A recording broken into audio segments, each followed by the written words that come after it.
kwanza mkaribie kabisa. Kuna wengine ambao tunarudia mara ya tatu hii. Natamani naamini mtanielewa vizuri zaidi. Leo itakuwa ni vizuri zaidi. So swali letu linaanzaje?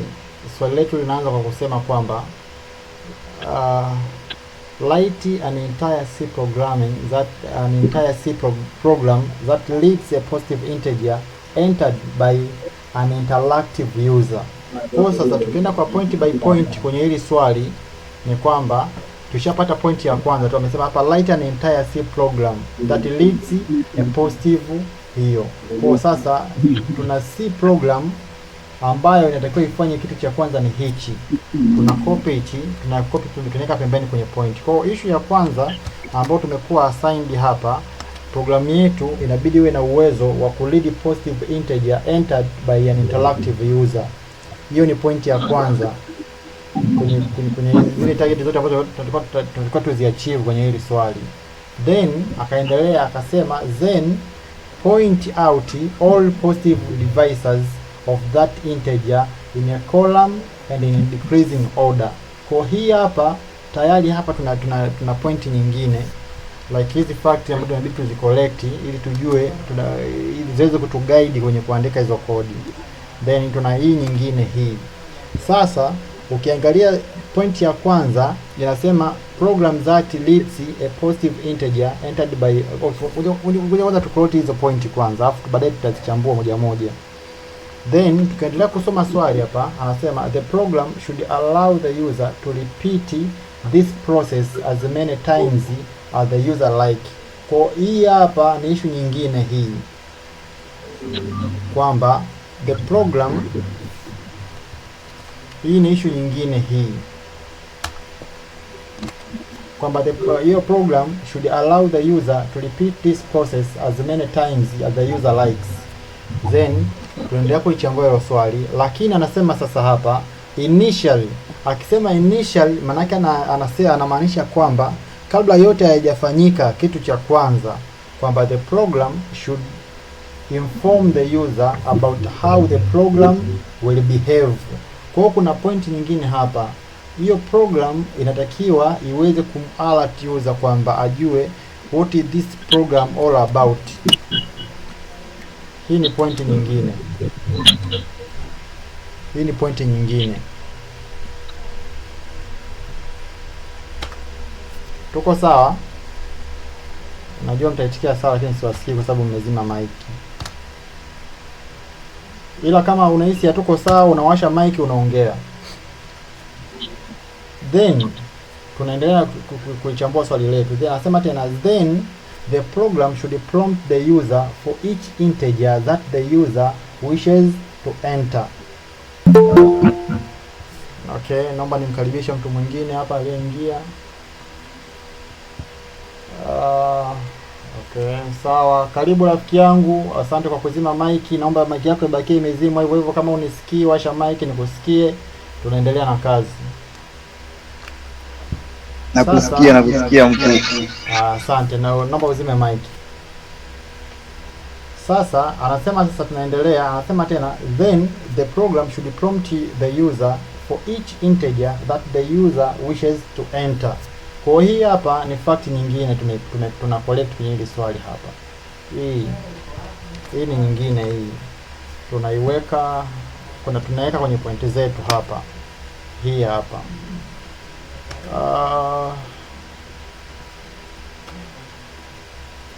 Hii hapo. Then tunaenda mbele. Tena tunakuja tena hapa, tunaangalia anasema the program may be terminated in any of two ways. So you have to get this point here. Hii ni condition ya program, kwamba anasema the program may be terminated in any of two ways. Sasa tunaenda kuzichambua hizo any two ways, anamaanisha nini, ni zipi hizo two ways. So hapa tutaingia ndani hapa, tutaangalia hiyo ya kwanza. Anasema one way is to have the program halt if the user enters an integer that is negative or zero. Kwa condition ya kwanza ya hii program kuterminate ni wapi? The program should halt. hapa, the program should halt when user enters 0 or a negative when you enter 0 or a negative number.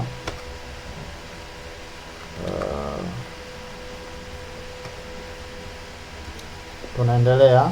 Then the second termination condition inasema kwamba in this case the user should be reminded with each prompt that the program can be terminated in that way. Okay, lakini sasa anasema kwenye recommendation user anatakiwa pia awe informed kwamba hii program itakuwa iko terminated in that way. Tukikumbuka hapa juu alishatuambia kwamba initially the program should inform the user about how the program behave. Kwa cha kwanza tutamwambia user the way the program ambavyo ina behave inapofanya kazi, lakini hapa pia anatukumbusha pia pamoja na ile initial state ya kumwambia how the program behave, tutatakiwa tena pia kufanyaje, kwamba in this case anasema pia kwenye issue ya termination pia anasema in this case the user should be terminated with each prompt that the program can be terminated in that way. Kwa user pia inabidi tumwambie kwamba kuna conditions za kufanya hii program kuwa terminated, ambayo ya kwanza tumeshaona kwamba njia ya kwanza when the program if halt when the user enters an integer that is negative or 0. Hiyo ni ya kwanza. Then tunakuja hapa tunaendelea na swali letu. Alternatively anasema after an integer has been entered and the devices have been printed. Hii ni condition ya pili. The program can ask the user whether he or she wishes to enter another integer. So anatuambia kwamba condition hii inayofuatia ni kwamba hii hapa inatuambia kwamba